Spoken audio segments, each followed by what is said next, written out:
47 distress calls. That was the number on my screen when I stopped pretending someone would answer. My name is Vela Shorin, and I am the Senior Communications Officer aboard the Taliri Civilian Transport Pale Shepherd. I say civilian because that word matters. It means we carry no weapons. It means our hull plating is commercial grade, designed to stop micrometeorites, not plasma rounds. It means the 11 ships in our convoy are full of families, not soldiers. And it means that when a Dravari hunter pack locks onto your drive signature and starts closing the distance behind you, there is nothing you can do except run and pray that somebody, somewhere in this vast and indifferent galaxy, is listening to your calls for help. Nobody was listening. I had broadcast on every frequency I knew. I used the Taliri Navy emergency band. I used the Confederated Worlds Joint Response Channel. I used the Keth Sentinel relay and the Open Merchant hailing line, and even the old deep space navigation frequency that nobody had used in 20 years. I identified our convoy. I stated our position. I described our cargo. 40,000 Taliri refugees, survivors of the border colony Ashenmere, which the Dravari Dominion had burned to glass 3 days earlier. I requested immediate military escort. I sent my message 47 times across 9 different frequencies, and every single time the answer was the same. Silence. Captain Soreth stood at the center of the bridge with her hands clasped behind her back, watching the navigation display like she could will the stars to move faster. She was old for a convoy commander, nearly 90 standard years. Her crest feathers had gone silver decades ago, and her voice had that careful, measured quality that experienced officers develop when they have spent a lifetime refusing to let anyone hear them panic. I admired her for it. I also knew it was a performance. We all did. But we needed the performance, so nobody said anything. Our navigator, Torin, was running calculations at his station for the 3rd time in an hour. He kept adjusting the convoy's course by fractions of a degree, shaving minutes off our transit time to the Taliri border zone, and each time he finished, he would stare at his results and then start over, because the numbers never changed enough to matter. We were slow. Civilian transports are always slow. That is simply what they are. I checked my console again. No incoming transmissions. No response beacons. Nothing. "How long until we reach Taliri patrol range?" Captain Soreth asked, and her voice did not waver at all. Torin answered without looking up. 31 hours at current speed. 31 hours. I did not need to look at my tactical overlay to know what that number meant. The Dravari were 9 hours behind us in closing. They would reach us 22 hours before we reached safety. That was not a gap you could close with clever navigation or hopeful thinking. That was a death sentence written in mathematics. Captain Soreth nodded once, as though Torin had reported favorable weather. "Maintain course and speed, all ships." I relayed the order to the convoy, and then sat in my chair and stared at my blank communications screen and tried to think of something useful to do. There was nothing. I had done everything I was trained to do. I had followed every protocol, used every frequency, sent every standard distress format in the communications manual. The galaxy had heard me. I was certain of that. Distress signals travel at light speed across subspace relays, and my transmissions were strong and clear. Somebody out there had received my calls, read them, understood them, and decided not to come. That was the part I could not stop thinking about. It was not that help was unavailable. It was that help had chosen not to arrive.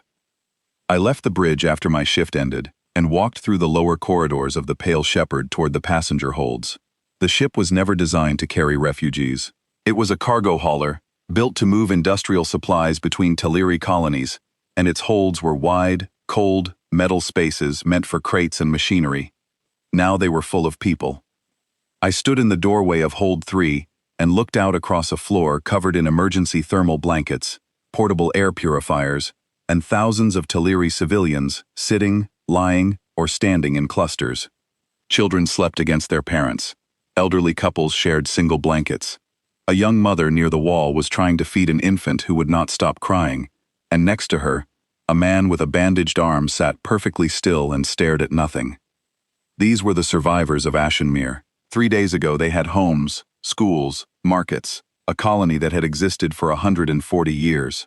Now they had a cargo hold and a blanket, and a convoy of unarmed ships running through empty space toward a border that was still 31 hours away. An old scholar named Dreneth sat near the center of the hold, with a circle of children gathered around him. He was reciting one of the old Taliri fire poems, the kind that grandparents tell to children during storms to keep them calm. His voice was soft and steady, and the children listened with wide eyes, and I realized that he was doing the same thing Captain Soreth was doing on the bridge. He was performing calm so that others could believe in it. A woman near the door recognized my uniform and caught my arm. "Officer, is there news? Is someone coming?" I looked at her face. She was younger than me. She had dust from Ashenmere still in her crest feathers. "Yes," I said. "Help is on the way." I do not know why I lied. I suppose it was because telling her the truth would not have helped her, and the lie at least gave her something to hold on to for a few more hours. I told myself that was a kindness. I was not sure it was. I returned to the bridge for the next watch cycle and found Torin standing at his console with his hands flat on the surface, not moving. He was staring at the long-range sensor display. Something had changed. "What is it?" I asked. He did not answer immediately. Then he said, very quietly, "Gravitational distortion. Multiple contacts. Bearing 174, closing from the stern." I looked at my own display and felt the floor tilt beneath me. 6 contacts, military-grade drive signatures, running in a tight formation that I recognized from every tactical briefing I had ever sat through. A Dravari hunter pack, 6 warships designed specifically for one purpose: to chase down fleeing targets, surround them, and take them apart. They had found us. I do not know how. We had chosen this route specifically because it was abandoned, a decommissioned trade corridor that no one had used in decades. We had kept our drive emissions as low as possible. We had done everything right. And it did not matter, because the Dravari are very, very good at hunting, and we were never going to be good enough at hiding. Captain Soreth stepped forward and studied the display. I watched her face. For exactly 1 second, something cracked behind her eyes. Fear, grief, fury. I could not tell. Then it was gone, sealed away behind that careful mask, and she was the captain again. "All ships, maximum sustainable thrust," she ordered. "Communications Officer Shorin, send another distress call. Priority 1. "Captain," I said, and I hated how small my voice sounded. "I have sent 47 distress calls. No one has responded." She looked at me, and for just a moment, I saw something in her expression that was not calm, was not measured, was not part of the performance. It was the face of a woman who knew exactly what was coming and had decided to fight it anyway, even though fighting meant nothing more than sending one more unanswered call into the void. "Send 48, she said. I turned to my console. I opened a new channel. I selected the widest possible broadcast band, which meant that anyone within 30 light-years with a functioning receiver would hear this transmission. I composed the message in standard distress format, identified our convoy, provided coordinates, described the approaching threat: 6 Dravari warships, 11 unarmed transports, 40,000 civilians, interception estimated in 9 hours, requesting immediate assistance from any vessel capable of responding. I sent the message. I watched the transmission indicator pulse once, twice, 3 times, as the signal propagated across subspace. Then the indicator went steady, meaning the call was out there, traveling through the dark, reaching relay after relay, passing through sectors where warships sat in dock, and patrol fleets orbited stations, and entire civilizations went about their business, while 11 transports full of children ran for their lives. I should have closed the channel. Standard protocol said to close the channel after transmission to conserve power and avoid giving the Dravari a stronger signal to track. But I did not close it. I sat there with my finger on the transmit key, and I added something that was not in any protocol, was not in any manual, was not anything I had been trained to say. I leaned close to the microphone and whispered, "If anyone can hear this, we have children on board." Then I closed the channel and sat back in my chair and watched the 6 red contacts on the sensor display creep closer, closer, closer. 9 hours. That was all we had. 9 hours of running. And then the Dravari would be on top of us. And there was nothing between their guns and our people. except empty space and silence. I had done my job. I had sent every call. I had followed every procedure, and none of it mattered, because the galaxy had decided that 40,000 refugees were not worth the trouble, and the silence on my console was the only answer we were ever going to get. I sat at my station through the next 3 hours and watched the distance shrink. I did not sleep. I did not eat. I watched the numbers change on my display, each update bringing those 6 contacts a little closer, and I thought about the woman in Hold 3 who had asked me if someone was coming. I thought about the lie I told her. I thought about Drenith reciting fire poems to children who did not know they were going to be taken. And I thought about silence, and how it is not really the absence of sound, it is the presence of a choice. Every civilization that received my call and did not respond had made a choice. Every fleet commander who read my coordinates and decided the risk was too great had made a choice. Every government that calculated the cost of intervention against the cost of inaction had made a choice. Silence is not empty. It is full of all the things people decided not to do. 6 hours remained when I checked the clock for the last time that night. 6 hours before the Dravari arrived. 6 hours before everything ended. I closed my eyes and listened to the hum of the Pale Shepherd's engines straining at maximum thrust, pushing us toward a border we would never reach, and I let the silence settle over me like a burial shroud. Nobody was coming. I had stopped sending distress calls 2 hours ago. There was no point anymore. Every transmission was a beacon telling the Dravari exactly where we were, and since no one was answering, I was just painting a brighter target on our hulls. Captain Soreth had not ordered me to stop. She did not need to. We both understood. The convoy was falling apart in slow motion. Transport 7, the oldest ship in the formation, had dropped to 70% thrust after a coolant line ruptured in its main drive. Transport 3 was running with fluctuating power because its reactor had not been serviced in over a year, and the engineering crew was held together by 2 mechanics and sheer determination. The rest of the ships were holding, but holding is not the same as healthy. These were cargo haulers asked to sprint, and they were not built for it. I sat at my console and watched the Dravari contacts on my sensor display. They were patient. They were not rushing. They did not need to. The math was on their side, and they knew it. 6 warships at combat speed would overtake 11 limping transports in less than 4 hours. Every minute that passed brought them closer. Every minute erased a little more of the gap between their guns and our people. Navigator Torin had stopped recalculating our arrival time at the border. He knew the numbers. We all did. We were not going to make it. I was thinking about what the Dravari would do when they caught us.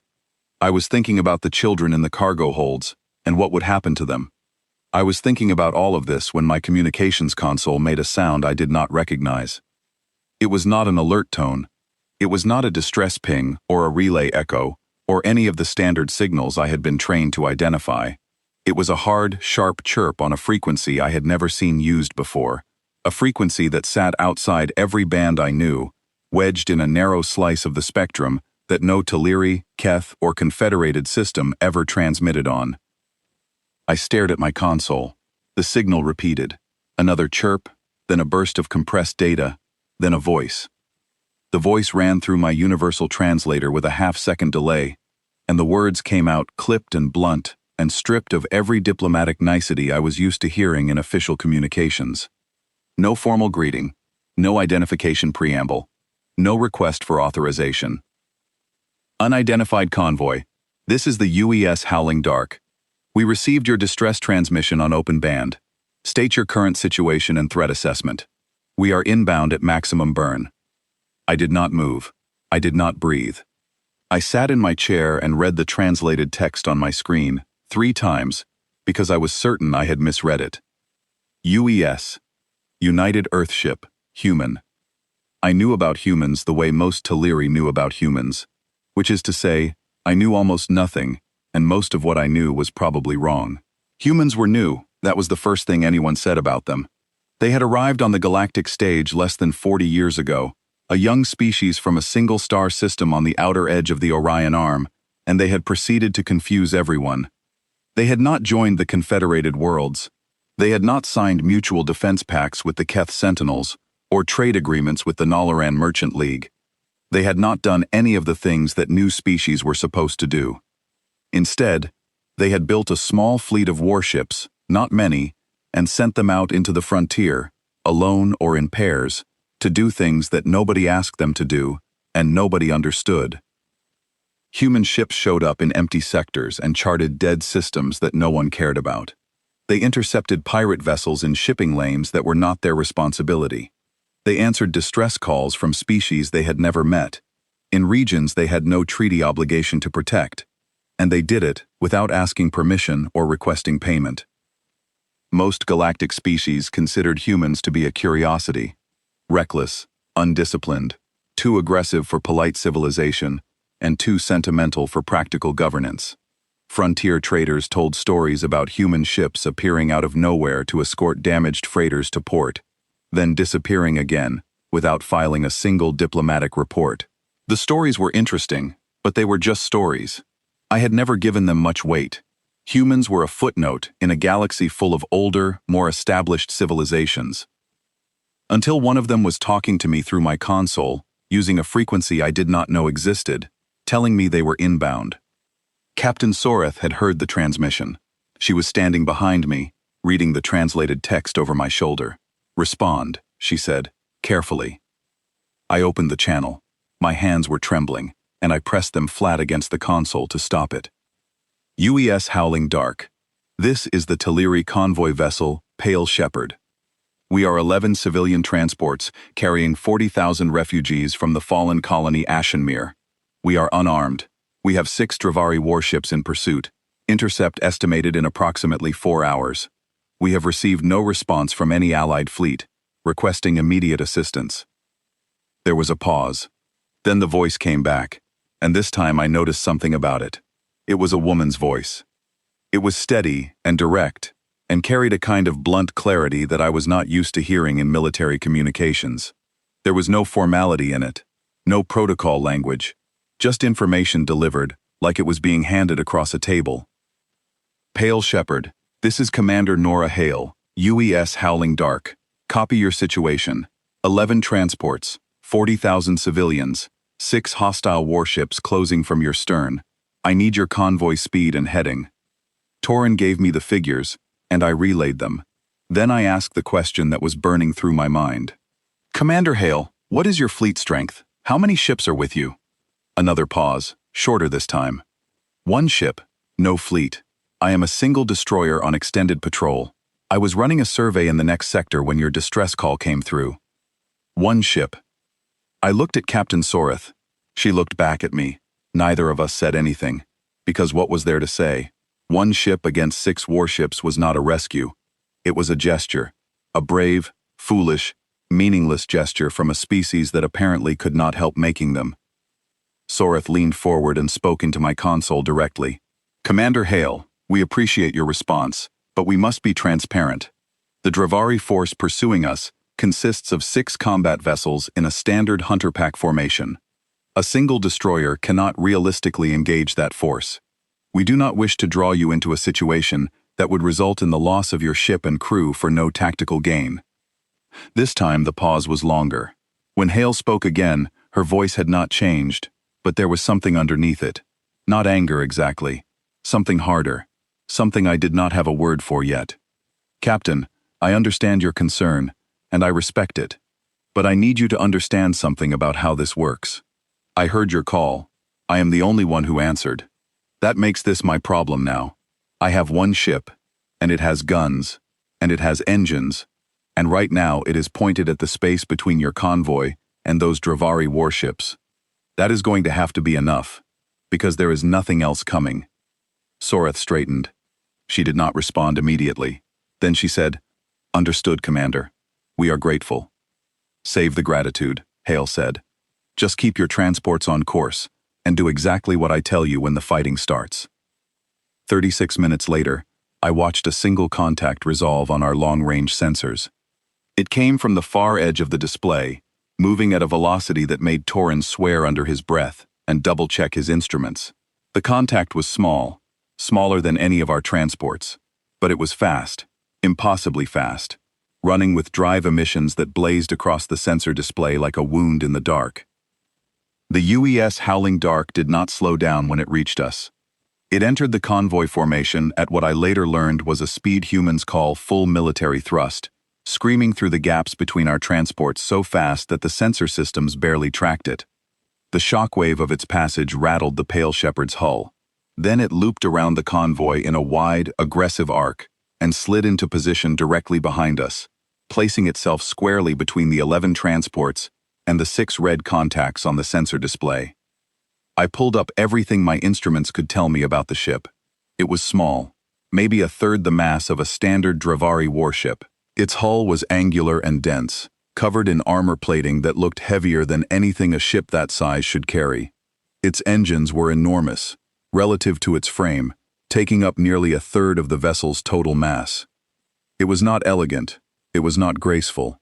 It looked like something built by people who expected to be hit and planned to keep moving afterward. One ship, between us and 6 warships. The Dravari contacts did not alter course. They did not slow down.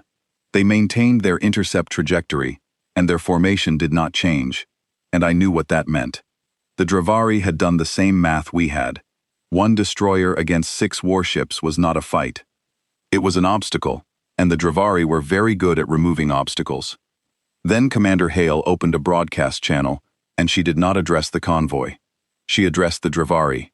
Her message was translated into Dravari Standard and transmitted on the Dominion military frequency. It was short. It contained no threats, no bluster, no diplomatic language. It was the kind of message that a person sends when they are finished talking and want the other side to know it. Dravari vessels, this is Commander Nora Hale, United Earth ship Howling Dark. The convoy behind me is under human protection. You will alter course and withdraw. If you continue your current approach, I will engage and destroy your formation. This is your only warning. The Dravari did not respond. I watched the sensor display and waited. The 6 red contacts held their course. The single green dot that was the Howling Dark held its position. Then I heard Commander Hale's voice again. She was not broadcasting this time. It was a fragment of internal communication, leaking through her ship's damaged comm relay, or maybe just left open by accident. She was talking to someone on her bridge, and her voice was quiet and calm, and carried the weight of someone who has made a decision and is now simply waiting for the world to catch up. They are not turning. All right then, we do this the hard way. All stations, battle ready, weapons free on my command. I sat in my chair on the bridge of the Pale Shepherd and looked at the tactical display. 1 green dot, 6 red dots. 40,000 people behind me in cargo holds, sleeping on blankets, listening to fire poems, trusting that someone, somewhere, was coming to save them. Someone had come. One someone. One ship. One woman with guns and engines, and a warning that nobody listened to. I did not know what was going to happen next. But for the first time in 30 hours, the silence on my console was broken, and in its place was the sound of a human warship's engines, burning hot and fierce and impossibly loud against the endless quiet of deep space. And I thought that maybe, just maybe, the hard way was the only way that was ever going to work. The first shot came from the Dravari lead ship, and it lit up the void like a second sun. I saw it on my sensor display before I saw it through the bridge viewport. A bright lance of accelerated plasma crossing the distance between the Dravari formation and the Howling Dark, fired at extreme range as a ranging shot, meant to test the human ship's defenses. Standard Dravari doctrine: probe first, then swarm. The shot missed. The Howling Dark was not where the Dravari expected it to be. In the time between the shot being fired and the plasma reaching its target coordinates, the human ship had already moved, sliding sideways, with a lateral thrust correction that should not have been possible for a vessel carrying that much armor. One moment it was stationary on my display, the next it was 2,000 meters to port, still accelerating, angling toward the Dravari formation, like it had somewhere urgent to be. Commander Hale did not return fire. I did not understand that at first. The Dravari had opened the engagement. Every tactical manual I had studied said the correct response was to return fire immediately, establish your effective range, and begin the exchange of volleys that would determine which ship could absorb more damage. That was how space combat worked. That was how it had always worked. The Howling Dark did not seem interested in how space combat had always worked. Instead of firing back, it accelerated, hard. The engine signature on my display flared so bright that my sensor filters had to compensate, and the ship's velocity climbed to a number that made Navigator Torin lean back from his console and say, very quietly, "That is not possible." It was possible, apparently, because the Howling Dark was doing it. The ship was charging directly at the Dravari formation, straight at the center of their crescent, accelerating with every second, covering the distance between the two forces at a rate that turned a careful tactical approach into something that looked more like a collision course. The Dravari reacted exactly the way their training told them to. They opened fire with coordinated volleys, all 6 ships focusing on the incoming contact, filling the space ahead of the Howling Dark with a wall of plasma and kinetic rounds designed to shred anything that flew through it. It was textbook. It was disciplined. It was the kind of concentrated fire that had broken the Taliri Navy at Ashenmere. The Howling Dark flew through it. Not around it, not above it, through it. The ship rolled onto its side, presenting its narrowest profile, and punched through the kill zone at a velocity that turned the Dravari targeting solutions into guesswork. Rounds hit it. I saw armor plating fracture, and separate from the port hull. I saw atmosphere vent from a puncture near the forward sensor array. The ship was taking damage, real damage, and it did not slow down. It did not deviate. It kept coming. Then it was inside the formation. I have studied Dravari hunter pack tactics extensively. The crescent formation is designed to encircle a target, concentrate fire from multiple angles, and deny any avenue of escape. It is devastatingly effective against enemies who try to run or maintain distance. It has one weakness, and it is a weakness that no one exploits, because exploiting it requires doing something that no rational commander would do. You have to go through the center. The center of a crescent formation is the point of maximum crossfire. Every ship in the formation can hit you there. Flying into it means accepting fire from all directions simultaneously. No sane tactician would do it. No shielding system can survive it. It is the one place in the formation where you are guaranteed to be destroyed. Unless you are moving so fast that the crossfire cannot track you. The Howling Dark crossed through the center of the Dravari formation in what my instruments recorded as 11 seconds. During those 11 seconds, it fired everything it had. Not at multiple targets. At one, the center ship, the formation anchor. It targeted the Dravari command vessel's lower hull, the section where the armor was thinnest, because the crescent formation was designed to protect that section through overlapping fire from the flanking ships. Fire that could not adjust fast enough to hit something moving at the speed the Howling Dark was moving. The Dravari command vessel broke apart. It did not explode in the dramatic way that ships do in training simulations. It came apart in sections, hull plates peeling away, internal structures folding inward, atmosphere and fuel venting in white plumes that froze instantly in the cold.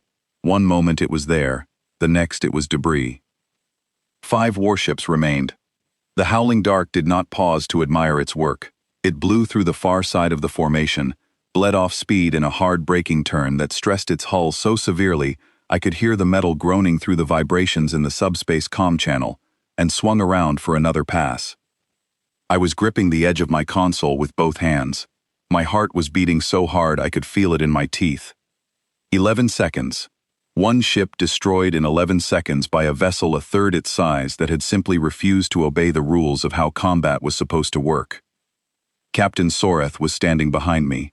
She had not moved since the engagement began. She was watching the tactical display with an expression I had never seen on her face before. It was not fear. It was not relief. It was something closer to reverence. The way you might look at a storm that is terrible and beautiful and completely beyond your ability to control. The remaining 5 Dravari ships broke formation. They had to. Their crescent was designed around 6 ships, and with the center anchor gone, the geometry collapsed. They reformed into a tighter group, overlapping their defensive arcs, and they turned to face the Howling Dark, and for the first time since the chase began, they stopped advancing toward the convoy. The human ship had their full attention. What followed was unlike any engagement I have ever witnessed or studied. The Howling Dark did not fight like a warship. It did not maintain standoff distance and exchange fire at range. It did not hold a defensive position or attempt to control the engagement area. It fought like something that was angry. It fought like something that wanted to be close. It darted into the Dravari cluster, fired at point-blank range, and pulled away before the return fire could concentrate. It used the debris field from the destroyed command vessel as cover, ducking behind fragments of hull plating the size of buildings and emerging on the other side with weapons already firing. It never stopped moving. It never held still long enough for the Dravari to establish a firing solution. It was everywhere and nowhere, a single ship against 5, and it was making them work for every shot. I watched it target the second Dravari vessel, a carrier-class ship with a broad, flat hangar bay that took up most of its ventral hull. The Howling Dark came at it from below, flying along the carrier's underside, so close that their hulls were nearly touching, and it fired directly into the hangar bay doors. The rounds punched through the doors and detonated inside the hangar, where the carrier's own stored munitions were racked in launch-ready positions. The carrier's belly split open from the inside. Secondary detonations walked through its internal structure like a chain of thunder, and the ship listed hard to starboard and went dark. 4 remaining. On the bridge of the Pale Shepherd, nobody spoke. The entire bridge crew was standing at their stations, frozen, watching the display. Behind us, through the bulkheads, I could hear sounds from the passenger holds. The refugees could see flashes of light through the viewports, the distant strobing of weapons fire reflecting off debris and gas clouds. I knew they were frightened. I knew the children were crying. I knew old Drenith had stopped reciting his poems, because even poetry cannot cover the sound of a battle that is being fought for your life. I should have been managing convoy communications. I should have been coordinating with the other transports, keeping them calm, relaying Captain Sorith's orders. That was my job. But I could not look away from the sensor display, because what was happening on that display was something I had never imagined, and could not fully process. A single ship, a single human ship, fighting 5 warships at close range and winning. Not easily, not cleanly. The Howling Dark was taking damage with every pass. I watched armor plating shear away from its starboard side during a close engagement with the 3rd Dravari ship. I saw a kinetic round punch through its upper hull and vent 2 compartments to vacuum. The ship was getting hurt. Every exchange cost it something, but it kept fighting, kept closing, kept refusing to open the distance that would give the Dravari the advantage. I realized something then, something that settled into my mind with the weight of a revelation. Human warships were not designed the way other species designed warships. Other species built ships to fight at range, to stay distant, to win through superior firepower, or shielding, or numbers. Humans built ships to get close. Their armor was heavy because they expected to be hit. Their engines were oversized because they needed to close distance fast. Their weapons were short-ranged and devastating because they intended to fire them from close enough to see the color of their enemy's hull. They built warships for the kind of fighting that nobody else wanted to do, the kind that was ugly and desperate and personal, the kind where you could feel the other ship's engines through your own hull plating. The 3rd Dravari warship fell when the Howling Dark caught it turning. The Dravari vessel was trying to reposition, swinging its bow around to bring its main guns to bear, and for 3 seconds its flank was exposed. The Howling Dark put 6 rounds into its engine housing from less than 500 meters. The Dravari ship's drive core destabilized, and the vessel spun away, trailing fire and debris, systems failing in a cascade that left it drifting and powerless. 3 Dravari warships remained. But the Dravari had adapted. They were not undisciplined. They were not panicking. They had lost 3 ships to a single opponent, using tactics they had never encountered, and they had learned from each loss. The remaining 3 ships tightened their formation, closed the gaps between them, overlapped their fields of fire so that no approach vector was unguarded. They were no longer trying to chase the convoy. They were trying to trap the Howling Dark. It was working. The human ship came in for another close pass and met a wall of coordinated fire that it could not dodge. I saw the impact on my sensors before I heard Commander Hale's damage report on the open channel. A heavy plasma round hit the Howling Dark across its upper deck section, tearing through armor and internal structure, and for one terrible moment the ship seemed to stagger in space, its thrust cutting out, its drive signature flickering. Atmosphere vented from 3 separate hull breaches. The ship's weapons fire went silent. Its engine output dropped by 40%. On my sensor display, the green dot that was the Howling dark flickered, dimmed, and for 2 seconds, went completely dark. I stopped breathing. The bridge of the Pale Shepherd was silent. Every officer was staring at the display. Captain Soreth's hands were clenched at her sides. Torin had turned away from his navigation console entirely and was watching the tactical readout with wide, unblinking eyes. 2 seconds. Then the green dot came back, faint, dimmer than before, wavering, but there. The Howling dark systems were coming back online one by one, emergency power feeding critical systems, weapons recharging at half capacity, engines firing unevenly. The ship was crippled. Anyone could see it. Its thrust was unsteady, its power fluctuating, its armor compromised along the entire upper hull. But it was moving. It was still between us and the Dravari, and its weapons were still hot. Commander Hale's voice came through my console. It was strained. I could hear the effort it took her to keep it level. Behind her voice, I could hear alarms and shouted orders, and the metallic groan of a ship holding itself together through stubbornness and emergency welding. Convoy, maintain course. Do not deviate. We are still here. I sat at my console and stared at the display. 3 Dravari warships, fully operational, weapons charged, armor intact. 1 human destroyer, half crippled, bleeding atmosphere, running on backup power. And the Howling dark was not pulling back. It was not retreating. It was not running. It was repositioning between the convoy and the remaining Dravari, placing its broken hull in the line of fire. And I thought with absolute clarity, they are going to die for us. They know it. Commander Hale knows it. Every person on that ship knows that 3 warships against 1 damaged destroyer is not a fight anyone survives. And they are still there, still between us and the guns, still refusing to move. I did not understand it. I could not fit it into any framework I had for how civilizations operated, how species made decisions about risk and reward, how rational beings calculated acceptable losses. 1 ship and its crew of strangers, positioned to be destroyed so that 40,000 people they had never met could live a few hours longer. That was the moment I stopped thinking of humans as a curiosity. That was the moment I started thinking of them as something else entirely, something I did not have a word for, something that the galaxy had not seen before and did not know how to measure. The Howling dark was dying. I could hear it. My communications console had been picking up fragments of the ship's internal transmissions for the past 20 minutes. Not because Commander Hale was broadcasting them, because the ship's communication relays were damaged, and the signals that should have been sealed within the hull were leaking through gaps in the shielding, bleeding into open space where my receivers could catch them. I should not have been listening. These were private communications, crew reports and damage assessments, and orders that were never meant for outside ears.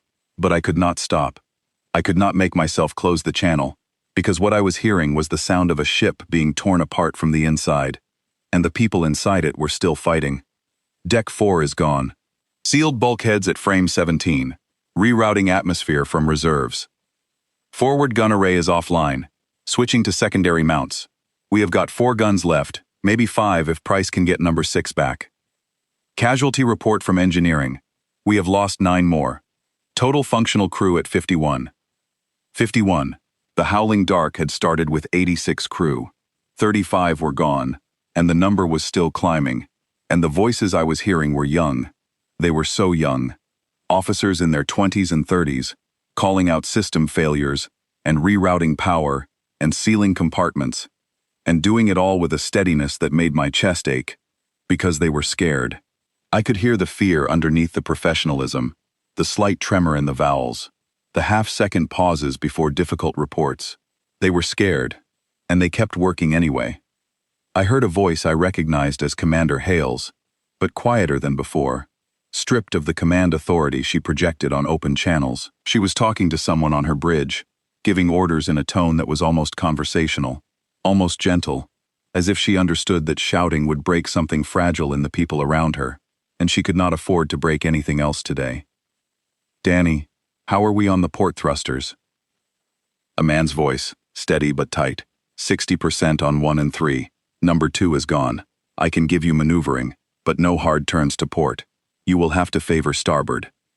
Understood. Favor starboard. Everyone hear that. We turn right from now on. Left is off the menu. Someone on the bridge laughed. A short, sharp sound, more reflex than humor. But it was there, and it mattered, because it meant that even now, even in this, they could still do that. I was still processing what I was hearing when a new signal cut across my console. A broadband transmission, high power, directed at the pale shepherd. Not from the howling dark, from the Dravari. The Dravari commander spoke in clipped, formal language that my translator rendered with cold precision. Taliri Convoy. This is Force Commander Dreth Kalos, of the Dravari Dominion 3rd Hunter Pack. Your escort vessel has fought with distinction but is combat ineffective. Further resistance is unnecessary. Power down your drives and surrender your vessels and passengers. Your civilians will be processed for labor assignment under Dominion authority. Compliance will prevent further loss of life. Labor assignment. That was the Dravari term for forced conscription. 40,000 people, including children, including elderly, including families that had already lost everything, would be taken, separated, assigned to work camps across Dravari territory. I had read intelligence reports about what happened to conscripts. Most did not survive the first year. The Dravari commander added a final line, and it was the part that stopped my heart. The human vessel may withdraw without further engagement. The Dominion recognizes its valor and offers passage clear of the combat zone. This offer will not be repeated. They were offering to let the Howling Dark leave, walk away, save itself and its remaining crew. All it had to do was step aside and let the Dravari take the convoy. Captain Soreth heard the message. The entire bridge heard it. The silence that followed was the heaviest thing I have ever felt. It pressed down on every person in that room like a physical weight, because the offer was rational, and we all knew it. The Howling Dark was crippled. It had already done more than anyone could have asked, more than anyone had the right to expect. If Commander Hale chose to withdraw, no one in the galaxy would blame her. She had fought 6 warships alone. She had destroyed 3 of them. She had given the convoy hours it would not have had otherwise. She had done enough. Nobody would blame her. Captain Soreth looked at me. I looked back at her. Neither of us spoke, because there was nothing to say. The decision was not ours. It belonged to a woman on a broken ship with 51 remaining crew and every reason in the universe to leave. Then Commander Hale's voice came through every channel. She had switched to broadband. She was not speaking to the convoy. She was not speaking to her crew. She was speaking to the Dravari, and her voice was quiet and certain, and carried the absolute weight of someone who has looked at every option available to her, and chosen the one that will cost her everything. Dravari Commander, this is Nora Hale. I heard your offer. I want you to understand something clearly, so there is no confusion. You are offering to let me leave while you take these people. You are asking me to fly away while you put children in labor camps. I need you to understand what my answer is. I would rather burn in this chair than let you touch a single transport. So you come ahead. You come and take them, but you are going to do it through me. The channel went silent. I sat in my chair and felt tears on my face, and did not wipe them away. On the bridge of the Pale Shepherd, someone was crying quietly. I do not know who. It might have been all of us. The Dravari did not respond to Hale's message. They accelerated. What happened next, I later learned, has a name in human naval doctrine. They call it a fighting withdrawal, and it is exactly what it sounds like. You put your ship between the enemy and the thing you are protecting, and you let them chase you, and you take every hit they throw at you while the thing you are protecting runs in the other direction. Commander Hale had prearranged this with Captain Soreth. I did not know that. While I had been monitoring the battle, Hale had transmitted a set of course corrections to Soreth on a secure channel, instructions for the convoy to execute a hard turn to a new heading the moment Hale gave the signal. The new heading would take us off our current route and toward a different section of the Taliri border, one that was farther away but angled so that the Dravari would have to go through the Howling Dark to reach us. Hale gave the signal. The convoy turned. 11 transports, slow and heavy and full of people, heeling onto a new course, while the Howling Dark positioned itself as bait. I watched it on my display. The Howling Dark was not retreating. It was pulling the Drevari after it, drawing them into a narrow pursuit corridor, making itself the target, absorbing their fire so they would chase it instead of the transports. It was a tactic built on one simple calculation. Every second the Drevari spent shooting at the Howling Dark was a second they were not shooting at the convoy. Every meter they chased the human ship was a meter the transports gained. The cost was the Howling Dark. I watched the ship's systems fail one by one. Weapons first. The secondary gun mounts went silent after a concentrated Drevari volley scored a direct hit on the weapons control center. Then sensors, reduced to short range only after a kinetic round severed the primary array. Then the secondary engines. Then the atmospheric processors. Then the backup communications relay. The ship was being taken apart piece by piece, and it kept moving, kept drawing fire, kept refusing to stop. I heard the damage reports leaking through the broken comm channels. Hull breach, on Deck 2, Sections 9 through 14. Port armor is gone, we are down to structural framing. Fire in the reactor access corridor, damage control teams responding. And through it all, Hale's voice, steady, calm. Giving orders, adjusting tactics, managing a crew that was fighting on a ship that was disintegrating around them. Danny, I need one more burn from the port thrusters, just one. Give me everything that is left. There is nothing left, Commander. Then give me what is not left. Improvise. You are good at that. A pause. Then the man's voice, strained, but with something almost like a smile in it. Aye, Commander. One burn. You are buying me dinner for this. If we are alive for dinner, Danny, I will buy you a restaurant. The port thrusters fired one last time, and the Howling Dark twisted toward the nearest Drevari ship. It had almost nothing left. Its weapons were down to a single functioning mount. Its armor was compromised across the entire hull. Its reactor was running at emergency output, pushed past every safety limit, generating power levels that the system was never designed to sustain. What Commander Hale did with that power is something I will carry with me for the rest of my life. She overloaded the reactor, deliberately. She pushed the output past the emergency limits, past the fail-safe thresholds, and channeled every unit of energy the system could produce into the single remaining forward weapon. The power surge was so extreme that my sensors registered it as a detonation. The Howling Dark fired once, one shot. A concentrated burst of energy that traveled the distance between the human ship and the nearest Drevari warship in less than a heartbeat, and struck the Drevari vessel's core with the force of a collapsing star. The Drevari ship came apart. Its hull split along 3 structural lines simultaneously. Its reactor containment failed. The resulting release of energy consumed the ship from the inside out, and what remained was fragments and light. 4 Drevari warships destroyed. By one ship, one crew. And then the Howling Dark went dark. Not dim. Not reduced power. Dark. Every system, every light, every emission ceased simultaneously. The ship's drive signature vanished from my display. Its communications went silent. Its life support readings flatlined. On my sensor screen, the green dot that had been the Howling Dark simply disappeared, replaced by a small gray marker that my system classified as debris. The bridge of the Pale Shepherd was silent. I stared at the display. I stared at the empty space where the green dot had been. I stared at the 2 remaining Drevari warships, still operational, still armed, now turning toward the convoy with nothing between them and us. Then, buried in the static on my console, I heard something.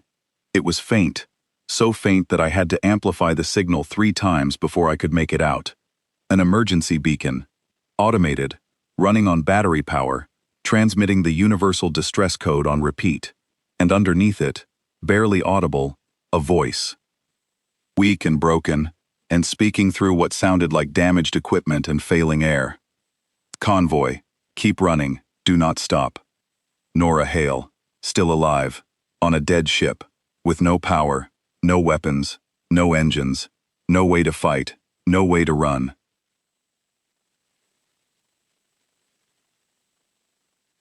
And her last words were not a cry for help, they were an order. Keep running. I put my hand on the console and pressed my fingers against the screen where the gray marker sat, as if I could somehow reach through the display and touch the ship on the other side. I could not. There was nothing I could do. There was nothing anyone could do. Captain Soreth's voice, very quiet. Maintain course. All ships, maximum thrust. I relayed the order. My voice broke on the second word, and I did not try to fix it. The two surviving Dravari warships did not pursue us. I noticed it on my sensor display 17 minutes after the Howling Dark went dark. The two remaining contacts had stopped their advance. They were holding position near the wreckage of their 4 destroyed ships, maintaining a tight defensive formation, and they were not moving. I watched them for an hour, then 2, then 5, waiting for them to resume the chase, waiting for them to remember that 11 unarmed transports were still out here, still running, still easy prey. They did not move. They stayed where they were, circling the debris field like predators that had suddenly realized they were not the only predators in the territory. It took me a long time to understand why. It was not the convoy they were afraid of. We had no weapons, no defenses, nothing that could threaten a warship. It was not the wreckage of the Howling Dark, which was a dead hull drifting without power. It was what the Howling Dark represented. One ship, a single human destroyer, operating alone, with no fleet behind it, and no treaty obligation ahead of it, had answered a distress call from strangers and fought 6 warships to a standstill. It had destroyed 4 of them. It had refused to retreat when offered safe passage. Its commander had chosen to burn rather than step aside, and the Dravari, sitting in their 2 surviving warships, were asking themselves a very simple question. If one human ship did this, what happens when more humans find out? That was the calculation that stopped them, not the immediate threat, but the future one. If they pursued the convoy and destroyed it, and the humans learned that a Dravari hunter pack had chased down refugees after a human ship sacrificed itself to protect them, what would the response be? One ship had come this time. How many would come next? Humans did not operate under treaties or alliances. They did not respond to diplomatic pressure or economic incentives. They responded to distress calls. They showed up uninvited and fought for people they had never met. There was no framework for predicting what they would do, no formula for calculating their response, and that uncertainty was more frightening than any weapon. The Dravari withdrew, slowly, carefully, watching their sensors for any sign of additional human contacts. They pulled back from the debris field and set course for Dominion space. I watched them go on my display, 2 red dots shrinking into the distance, and I felt something I had not felt in days: relief. And then, immediately after, a crushing wave of grief that hit me so hard, I had to grip my console to stay upright. The convoy reached the Tal'Arai border zone 16 hours later.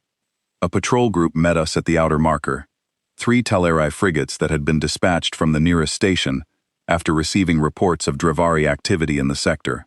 They arrived precisely on time, precisely according to protocol, precisely too late to matter.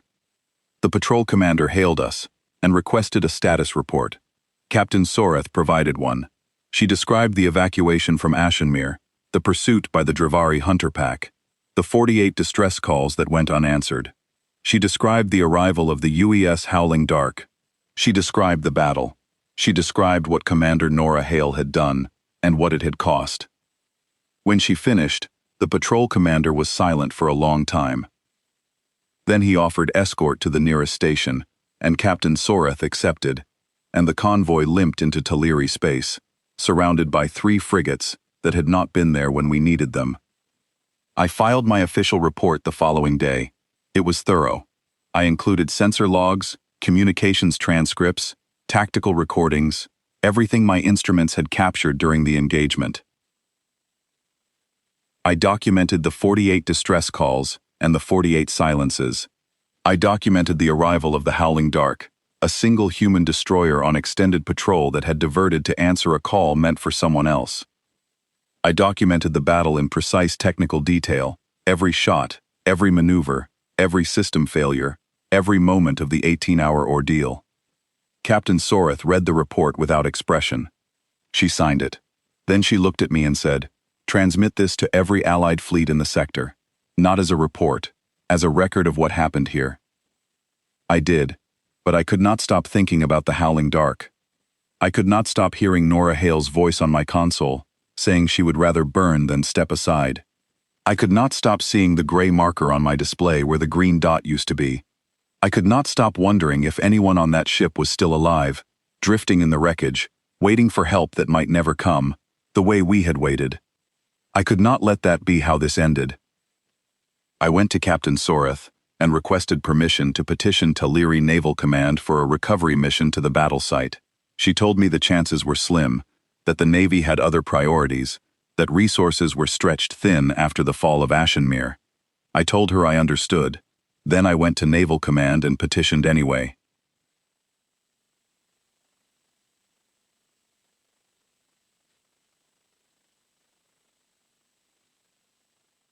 I was refused. I petitioned again. I was refused again. I petitioned a third time and attached my full battle report, the sensor logs, the communications transcripts, and a detailed analysis of what Commander Hale's intervention had saved. 11 transports, 40,000 civilians, an entire refugee population that would have been lost without a single human ship that owed us nothing. On the fourth petition, they approved a salvage corvette. I went with it.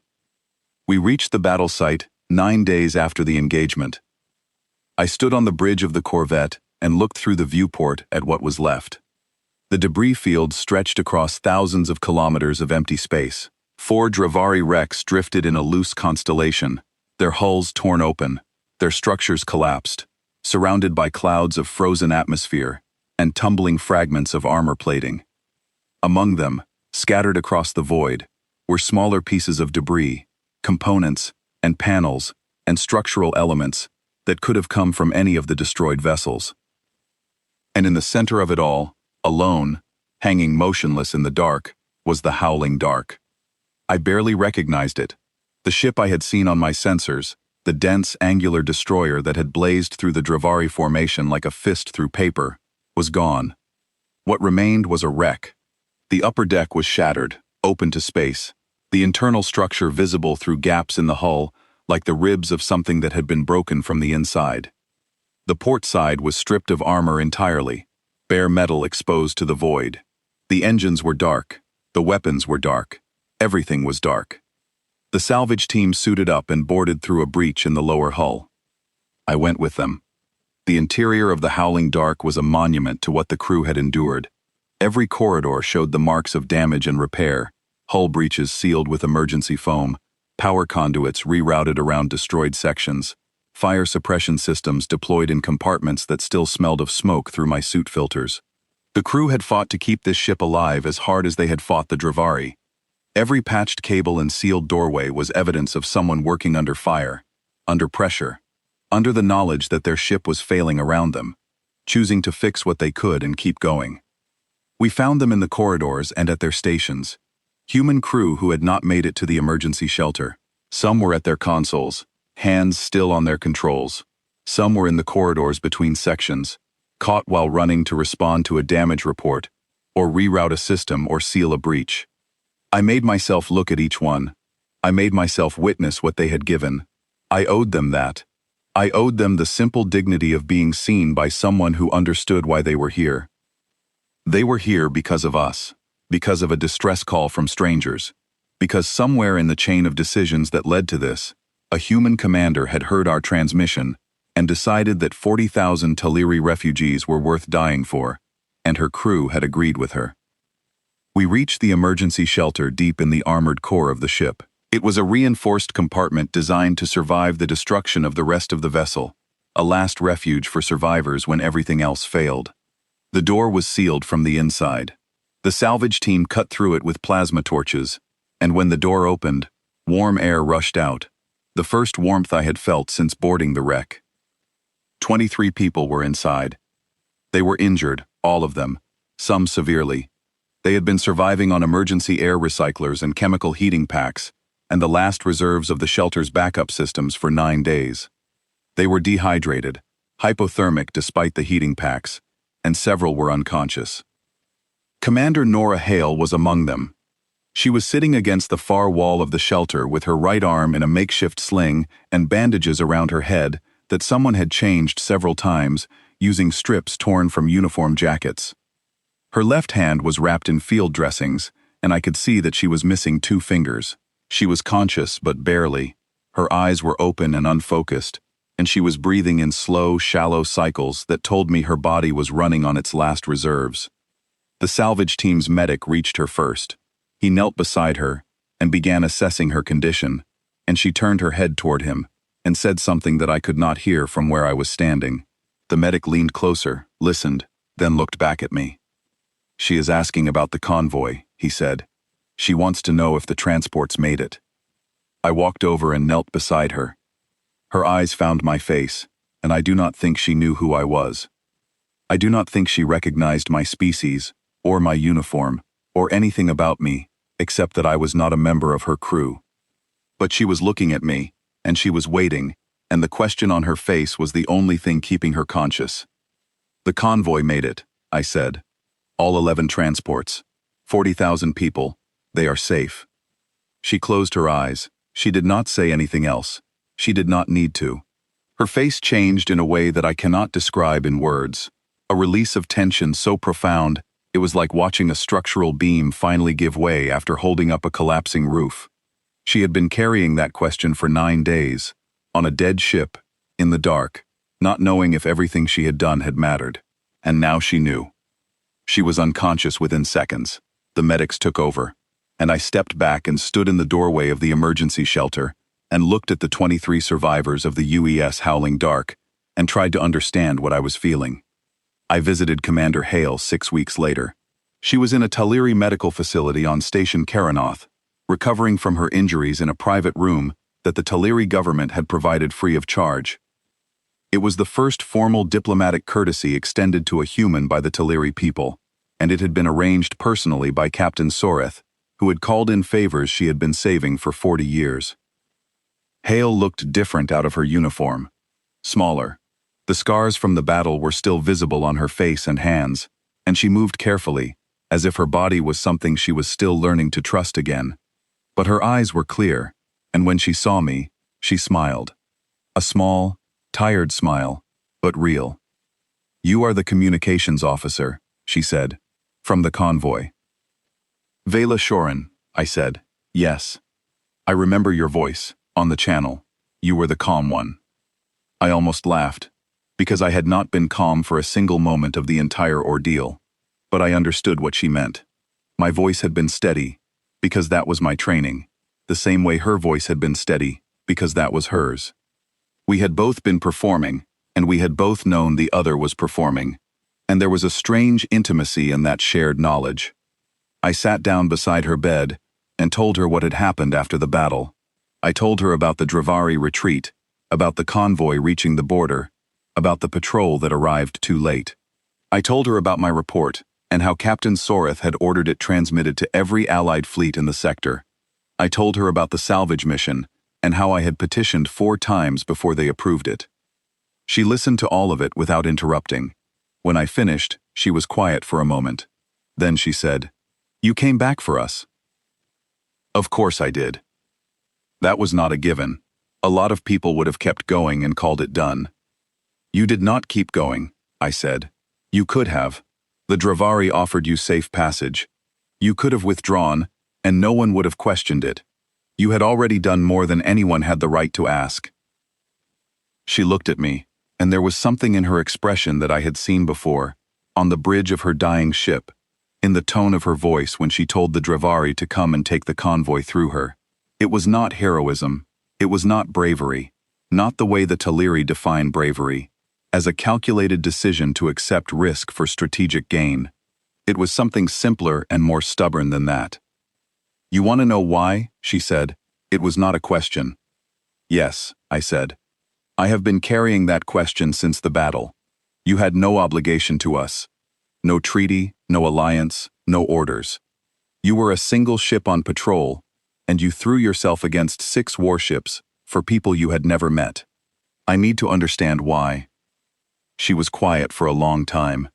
She looked down at her hands, at the bandages on her left hand where 2 fingers used to be, and she seemed to be deciding how to answer, or maybe deciding whether the answer she had was sufficient for the weight of the question.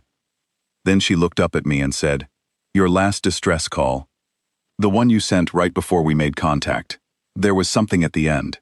After the official message, you left the channel open and you said something."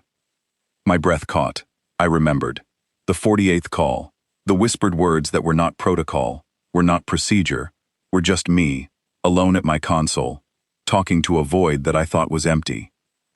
You said, "If anyone can hear this, we have children on board," Hale said. I heard that. My bridge crew heard that. And I need you to understand, that was it. That was the whole reason. You had children on board. You were asking for help. And we were the only ones who heard you. She paused. What kind of people would we be if we heard that and kept going? I did not have an answer. I sat in that quiet medical room and looked at this woman who had burned her ship and lost her fingers, and watched her crew give their lives because she heard a stranger whisper about children, and I did not have a single word in any language that was adequate for what I felt. I eventually found my voice. The Dravari retreated because they were afraid, not of your ship, of what it would mean if more humans came. Hale smiled at that, and it was not a happy smile, but it was not a sad one either. It was the smile of someone who understood something about the galaxy that the galaxy had not yet understood about itself. Good, she said. Let them be afraid, because they should know this about us, and I mean this sincerely. If you send a call for help and a human hears it, a human is going to answer, every time. It does not matter if we know you. It does not matter if it is 1 ship or 100. Someone will come. Even if it means this? I asked, and I gestured at her injuries, at the medical room, at everything that her choice had cost. Especially if it means this, she said, because the day we hear a call like yours and decide the cost is too high, that is the day we stop being what we are. I left Station Karanoth the following day. I returned to active duty as a communications officer, and I served on 3 more convoy deployments over the following year. None of them were eventful. The Dravari Dominion never officially acknowledged the Battle of the Pale Corridor, but their hunter packs stopped operating in that sector. The Taliri government transmitted a formal commendation to Earth, the first diplomatic communication between our 2 species, and within 6 months, a human ambassador arrived at the Taliri capital to begin discussions about a permanent partnership. The story spread. That was the part I did not expect. I thought my report would be filed and forgotten. Another incident in a galaxy full of incidents. Instead, it traveled. Merchant captains told it in port bars. Naval officers discussed it in briefing rooms. Diplomats referenced it in negotiations. The story of a single human warship that answered a distress call no one else would touch, that fought 6 enemies alone, that refused to leave when offered the chance, that burned itself nearly to nothing to protect strangers. I tell the story myself now. To every young officer I train, every new communications recruit who sits at my old station and learns the frequencies and protocols and procedures that I learned. I tell them about the 48 distress calls and the 48 silences. I tell them about Commander Nora Hale and the crew of the UES Howling Dark. I tell them about a ship that came out of nowhere, from a species the galaxy barely knew, and placed itself between our people and the end of everything. And I tell them this because it is the part that matters most, the part that I carry with me every day, the part that changed how I understand the universe and everything in it. When we sent our call for help, the galaxy was silent. Every civilization we knew, every fleet we trusted, every alliance we believed in, they heard us, and they were silent. But the humans came. They did not come because they were obligated. They did not come because they were ordered. They did not come because there was something to gain. They came because it was the right thing to do, and because they were the kind of people who could not hear a cry for help and keep flying. They came howling from the void, 1 ship against 6, burning so bright that the darkness itself seemed to flinch. And I learned something that day that I will never forget. The galaxy is full of civilizations that are old and wise and powerful. But it only takes one, just one, that is brave enough and stubborn enough and reckless enough to answer when no one else will. The humans answered. and nothing was ever the same.